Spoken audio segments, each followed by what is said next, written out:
देखिए, हम हैं जिन्होंने मार्शल कोर्ट की कैदें काटी हैं, हम हैं जिन्होंने मार्शल कोर्ट की कैदें काटी हैं, हमने जिन्होंने कोड़ों की सजाएं दी हैं, हमने क्लाशनकोफों पे आवारा पे 7-7 साल कैद ली है।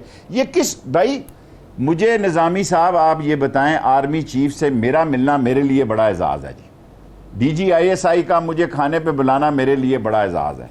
हालांकि ये तो DGISI यंग है, मेरे से उम्र में कम ही होंगे। बाजवा साहब, मैं निज़ामी साहब बादशाह था गार्डन कॉलेज का जब बाजवा साहब दाखिल हुए गार्डन कॉलेज में। रिटायर होके ग्राउंड में स्लीपर लेके हॉस्टल में रहता था, तो नीचे आके सुबह नाश्ता करता था जब बाजवा साहब गार्डन कॉलेज आए। ये जनरल बाजवा बिलावल हमें पढ़ा रहा है। जनरल बाजवा साहब की बात कर रहा हूं जी, मैं दादा उस्ताद था गार्डन कॉलेज का, क्योंकि हम तो वो थे जो कंपार्टों से पास करते थे। शक ही ना पड़े कि जनाब अली जेली डिग्री है। शेख साहब, शहबाज शरीफ साहब से आपकी मुलाकात हुई, आपने कहा एक ही मेज़ पे खाना खाया। ये बताएं आपस में बातचीत क्या हुई? शहबाज साहब ने कोई पुराने किस्से, कोई पुरानी बातें दोहराई, वो क्या थी, गुफ्तगू क्या थी? देखें, गुजारिश ये है, मैं सलाम अलैकुम कह चुका हूँ, मैं अब इमरान खान के साथ हूँ। ये बात ठीक है कि हमने मिले, अच्छी गपशप हुई, लेकिन ये पिछली मीटिंग में हुई। इस मीटिंग में कोई गप नहीं हुई किसी के साथ। मैं सबका तज्जिया कर रहा था और सबको मान्यूटली जो है देख रहा था कि ये कहाँ बैठे हैं और कहाँ खड़े हैं। ये कमरे के अंदर कुछ हैं, कमरे के बाहर कुछ हैं, कैमरे के आगे कुछ हैं, कैमरे के बाहर कुछ हैं। कहते हैं शेख रशीद आएगा तो हम नहीं आए, यानी जाने के लिए तैयार हैं। बुलाओ जी इनको दोबारा परसों चौथ, 1 महीने के बाद बुलाएं इनको, मुझे ना बुलाएं, मेरी खैर है, मैं तो कोई एहतजाज नहीं कर रहा। और नेशनल सिक्योरिटी शेख रशीद को नहीं पता, तो वो अभी पैदा नहीं हुआ था जब शेख रशीद नेशनल सिक्योरिटी समझता था। 4 दफा कौन इस मुल्क का फॉरेन अफेयर कमेटी का मेंबर है? किसी एक बंदे का नाम बताओ। मैं नवाबजादा नसरुल्लाह के साथ कश्मीर कमेटी का रहनुमा था, आप पैदा नहीं हुए थे उस वक्त। तो शेख साहब, ये अंदर क्या बात करते हैं और जो आप कह रहे थे अंदर बात और करते हैं बाहर करते हैं, उसको कोई सैंपल सर जी, इनके गुनगुने गुगी पड़ी होती है, इनके मुंह से बात नहीं निकलती। सियासी बात क्या हुई है इन मुलाकातों में? कि अब मैं ऑफ कोर्स सर, सियासी बातें, सियासी बयान डिस्कस हुए हैं।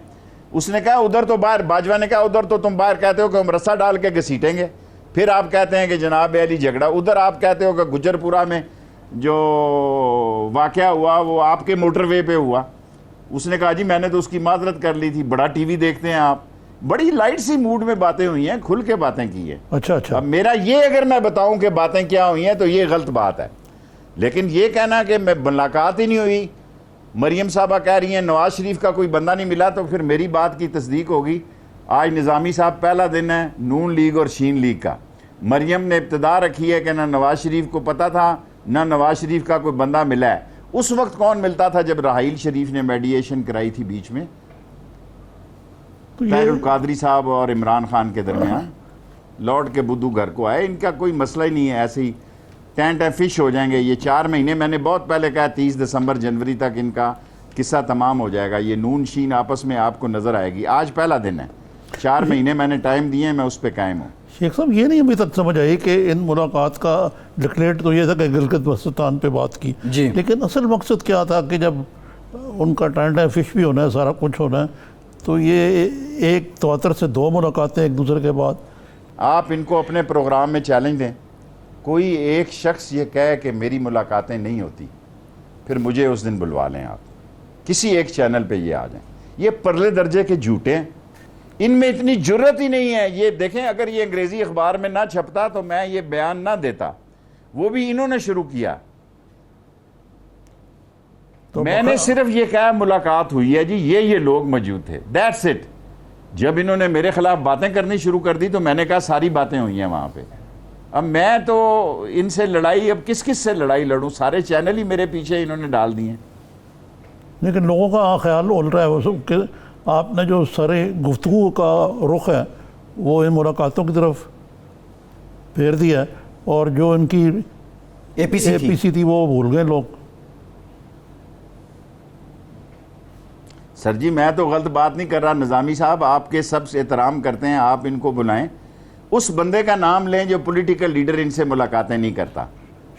शेख साहब, बास का ऐसा होता है इनकी मुलाकात लंबी हो जाती है, हमें गाड़ी में बैठना पड़ता है अच्छा, क्योंकि ये निकलें तो हम अंदर दाखिल हों। शेख साहब, ये अगर आप मुनाजिर समझते तो मैं उनको फॉर्मल इनविटेशन भेजता हूँ। चैलेंज आपका, चैलेंज आपका। नाम बता दें कौन कौन सी आप शख्सियात फॉर्मल हैं? इनविटेशन भेजें, जिस किसी एक लीडर को कहें जो ये चैलेंज करे कि मैं मुलाकात नहीं करता, फजलुर रहमान से लेके बिलावल तक।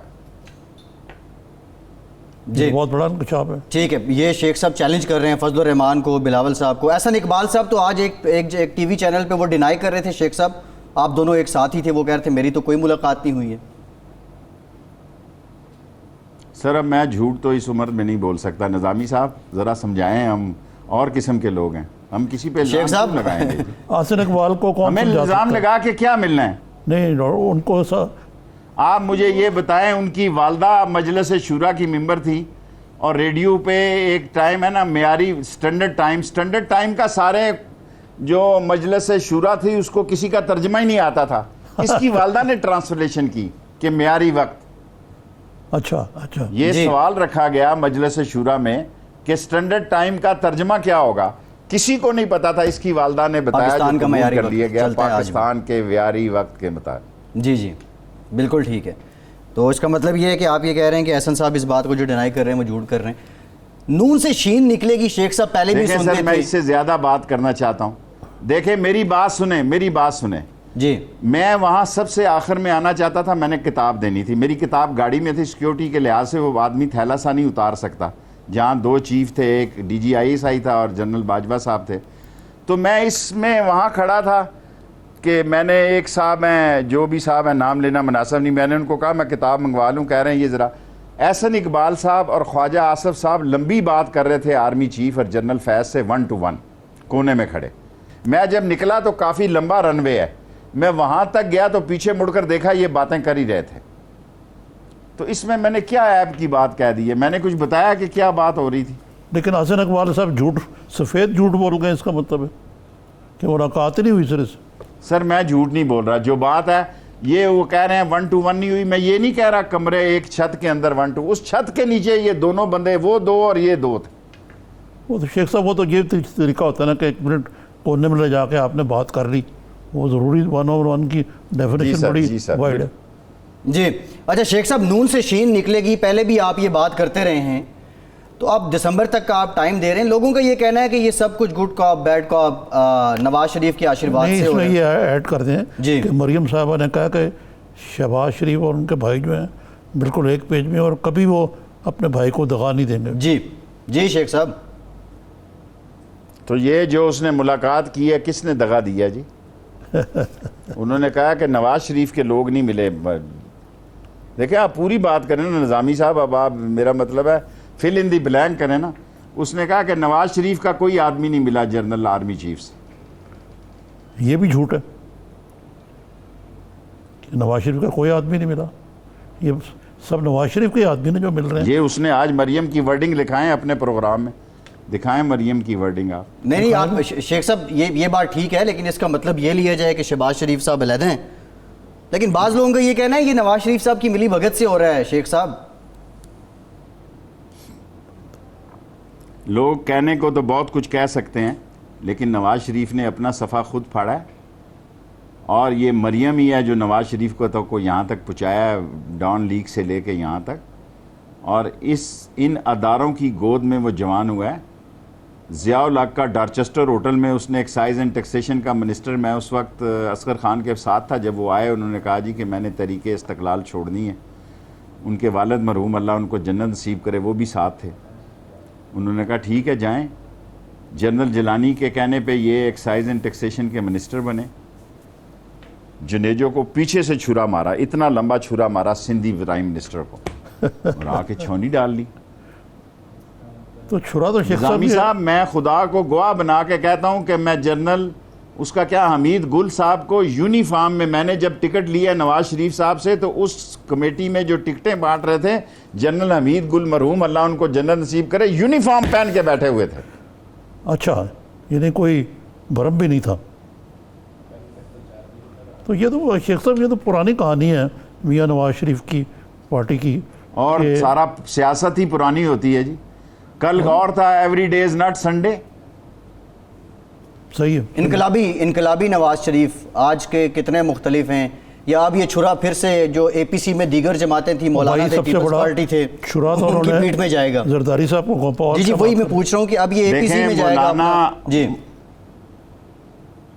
मौलाना एक ज़हीन आदमी है, उसने कहा कि अदम एतमाद ना लाओ, 5 दफ़ा हम अदम एतमाद लाए हैं, सेनेट के चेयरमैन पे लाए हैं, हम असम्बली के स्पीकर पे लाए हैं, सदर पे लाए हैं, प्राइम मिनिस्टर पे लाए हैं, कौमी असम्बली पे लाए हैं, फैटफ पे लाए हैं, 5 दफ़ा हमें नाकामी हुई है। आप इस्तीफ़ों की बात करो, उस तरफ कोई नहीं चल रहा था।